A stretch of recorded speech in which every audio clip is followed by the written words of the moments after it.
welcome to Woods, Water, and the Word. Talk about cool down here in central Louisiana this morning. It is in the mid-20s. But hey, this is a day that the Lord has made, and we are going to rejoice in it. Outside, the sun is shining. Yesterday, it was cloudy. The wind was blowing. It was just cold. It was just bitter cold. Anyhow, so we're in the gym this morning, and one of the things that I wanted to do in the arena of talking about the outdoors, whether you're a fisherman, a hunter, and how far that expands, is fitness. Give you just a little bit of background on myself. As I worked for the Alexandria Police Department over the years, one of my assignments was at the Alexandria Regional Police Academy, and one of my duties there was fitness. My main two things were fitness and defensive tactics. So I was certified as a fitness specialist through the Institute of Aerobic Research in Carrollton, Texas, and went through all that stuff. So, you know, I know a little bit about fitness. And over the past 30 years, I've trained a few folks in that arena. We've followed them, you know, through newspaper articles and things like that. And it's not really rocket science. Most of it is motivation. And a lot of that is self-motivation. So hopefully I can be a motivator to help you stir up a little bit of self-motivation in you. But I think as the temples that the Lord has given us, these bodies that He's given us, we ought to take care of them the best that we can. Now, having said that, I need to be honest about something. My biggest nemesis is food. And I like it a lot. A whole lot. Anyway, get my mind off of that because I hadn't had breakfast this morning yet either.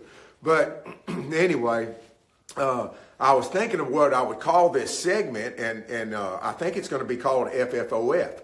And my wife says, well, what does that mean? I said, fitness for old farts. So F.F.O.F. had a little ring to it. And anyhow, but this is just not for older folks. I have used this method in this program for people, in male or female, from people that were in their 20s and older. And, you know, I guess as a disclaimer, you ought to always get a checkup and find out where you're at health-wise, excuse me, before you start any type of fitness program. And I want to let you know this too, especially for us older fellas, we ain't got nothing to prove to nobody. And the older we get, I found out that the more susceptible we are to injury, and we don't have to do a whole bunch of crazy stuff in order to do that. And give you just a moment of example for that. In 2017, I was right here. I was working out. I was doing upright rows. Done them literally forever. Felt something in my neck, a little bit of tight. Make a long story short, I wind up blowing a disc into my spinal canal. Messed me up terribly, and now I've got an artificial disc in my neck from it, and went through 6 months of just letting it heal before I could do anything. Those things are just setbacks, but don't let a setback in your life stop you from getting back started. This past summer, which would have been July of 21, July 4th, that evening, I got in a fight with a bicycle. The bicycle won. Slammed me down in the middle of the driveway, did something to my shoulder. It's now February of 2022, and I'm just now getting to where I can do a little bit with this shoulder, and I'm going to have to be real careful. But I'm going to rehab this thing back myself, and just pray for the Lord's blessing on it, and that it gets well. Nevertheless, what I'm trying to tell you this morning is don't give up. Allow yourself to heal now. Don't push things past where we should. I've been down those roads too. Don't push them, but don't give up. Just constantly be working on this. When the Lord takes us out of here, that's fine. He's going to give us a glorified body, and it's going to be exactly where it needs to be, and we won't even be able to mess it up. I'm looking forward to those days. But until then, what I want to do is I want to explain to you that this is a program that's designed for you to do something every day. Now, I'm one of those guys, I believe in strength training along with cardiovascular training. And it's so cold this morning that I'm not going to run at all. And I can't run as far as I used to anyway. The low back keeps me from doing a whole bunch of that, but I still want to get my heart rate up. So with this training program, listen, I've got this piece of equipment right here. I don't even know what that would cost nowadays. It's probably pretty expensive, but I'm telling you, it doesn't take much shopping to find something used, and you can get some really good equipment for a fraction of the cost. And I don't remember what I paid for this. But I bought it used, and it at a fraction of what it cost, and I've been using this thing for years and years. But and of course I don't want to debate over whether you should use a machine or free weights and all that kind of stuff. That's just sideline stuff that doesn't even need to be discussed. I know this, especially as we do get older, I'm more apt to be on a machine than I am anything else to help me stabilize that weight. Now, having said that, let me get back to this 5-step program. This is what we do. Let's use a week, for example. On Monday, we're going to do chest. On Tuesday, we're going to do back. On Wednesday, we're going to do legs. On Thursday, we're going to do shoulders. And on Friday, we're going to do arms. So you're doing literally one body part per day. There's a couple of things that does for you. The first thing that it does for you is it allows you to not have to spend an enormous amount of time, because we all know time is a fleeting commodity in most of our lives. We've got a lot that we're doing. This will generally take you about 45 to 50 minutes to about an hour to an hour and 5 minutes to complete any of the days. So you need, do everything that you can. I mean, if you can't do something but 20 minutes, do something for 20 minutes. But that's just what this is designed to do. It's also designed to where you don't have a rest day, because there's enough time in between these exercises to give your muscles a chance to rest. Just a little bit of brief on this. That'll help you, I think, understand what it takes to strengthen a muscle or to build a muscle. Now, hey, listen, when you get older, you begin to lose, after about 40 years old, you begin to lose muscle every year. And I don't know what the exact rate is. I mean, you can look it up. They'll give you this, that, and the other. All I know is it happens. And there's not a thing we can do about it. So I want to maximize what it is that I have. We're all born with a certain amount of muscle fiber. And those muscle fiber are segmented into two different things: fast twitch muscle fiber, slow twitch muscle fiber. You can't turn a fast twitch into slow twitch and a slow twitch into fast twitch. Slow twitch muscle fiber is those guys that are just marathon runners and things like that, or can do certain things just for an extended amount of time. Fast twitch muscle fiber are those people that are sprinters, that have an explosive strength about them, So whatever you've got, I used to tell people all the time, I feel like I'm a 50-50 guy. You might think, hey, well, that's good. Well, it never is good, because I can't be good at anything. So I have to maximize all the slow twitch fiber I've got and maximize the fast twitch fiber I've got. Fast twitch fiber is a little bit easier to wake up. So what happens is this. So you're in the gym. We're going to get here. We're going to do some weights. And as we're pushing these weights, the muscle fibers that are activated in our lives are going to be pushing on this weight. As it gets heavier and we're having to strain a little bit more to push these weights, it recruits muscle fiber that are asleep. And as it stimulates those muscle fibers to wake up, then you're able to push that out. Every time you do that, you may recruit, let's use the number 5 muscle fibers that you've recruited. Well, after that workout, if you don't wait too long, you're going to lose some of those muscle fibers to go back to sleep. But let's say you keep one of them awake. Well, the next time you're working out, it recruits another so many muscle fiber. That goes on, and then you begin to get stronger. That's what happens. You've recruited muscle fiber. And that's what we're trying to do. So the only reason I went into that is to let you know, like you're on there and you're getting that last set out. And again, you got to be careful that we don't hurt ourselves, especially as we age.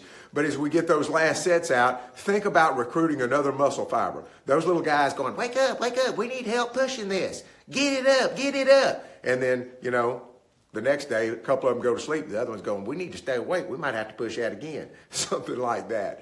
Anyway, it might help give you a little bit of motivation to do a little bit more. Again, we don't have anything to prove, so we don't have to load things up with a bunch of weight. What I do nowadays, where I'm at, I try to do something, I want to get more than 10 reps in, so I try to do something where I'm between 12 and like 15 reps. If I can do over 15 reps, I go ahead and put a little bit more weight on it. Now, I'm going to be starting off ultra slow this morning because this shoulder, my limitations on it are, I don't want to re-injure it. So for illustration purposes, this is going to work out good. Anyhow, I'm not trying to recruit muscle fiber. I'm literally trying to rehab this shoulder. But so we're going to do chest today, and it's only going to be 4 exercises. It's going to be flat bench, decline bench, incline bench, and flies. 4 exercises, all we're going to do. We're going to do 4 sets of each one of those exercises. So we're going to do a total of 16 sets.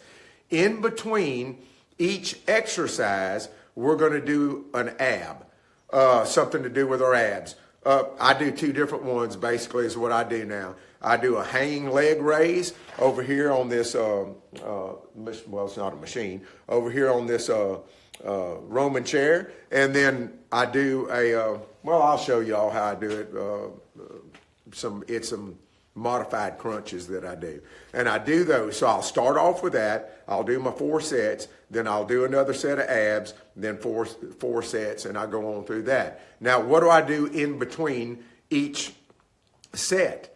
Well, there's a couple of things that we can do with this. One of them is we can turn this into a modified HIIT program. That's high intensity interval training. So we get down, we do a set of say flat bench. We do a set, and I take off out the front door, and I run. Sprint, and it's not a wide open sprint, probably a 50 to 70% sprint to about 100 yards down the driveway. I walk back quickly. I get right back on the bench. I do another set, and I do that in between each one. Now, let me tell you what this is going to do for you. It's not it might work for you. It will work for you. You are going to have a calorie burn like you wouldn't believe. Now, you might say, well, I'm not going to be able to do as much weight because by the time I get to the bench, man, I'm still breathing hard and my heart rate's up. That's what you want. That's what you want. You want to maintain that heart rate because you're getting your cardiovascular exercise in along with your strength training. Don't worry about the amount of weight that you're pushing. Just do it. If you have to, if you don't feel as strong because you're breathing hard or your heart rate's up, it's okay. And you do that in between each one. Now I'm going to tell you, at the end of 50 minutes, an hour and five minutes of doing that, you have done a heck of a workout, and it's going to work. Now you're not going to start off like that. You may have to do a set of something on your bench, or push-ups if you don't have some equipment, whatever it is that you're going to do. And you may have to walk in circles around your driveway for, a minute and a half of fast walking before you get started with the running. Build up. Don't push yourself to the point that you're going to give up. Soreness is a good thing as long as it's not so bad that it mentally messes with you. I've seen people get so sore that it scares them. They think they've injured themselves. I used to tell my cadets this: listen, my objective for you is for you to hurt. My objective is not for you to be injured. We don't want to injure anybody, and I don't want you to injure yourself. So a little bit of soreness, after a while, you'd be like, man, I got something out of that. I got a little bit of soreness, because there's going to come a time when you're not going to get sore anymore. You're thinking you're not doing any good. And then you push a little bit more, and boy, you feel a little bit of that happening. Your arm's getting a little sore, and it'll begin to feel good for you.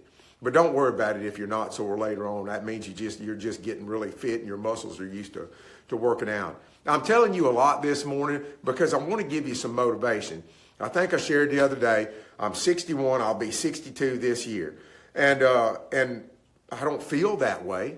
I know where my limitations are for the most part, and then I learn some new ones as the years go on, but I don't want to give up. Man, I enjoy sitting by the fireplace, drinking coffee with my wife, but I know I need to get in here and I need to do something because in the outdoors, whether I'm somewhere in a remote area by myself a lot of times, climbing in a climbing stand, all kind of things can happen.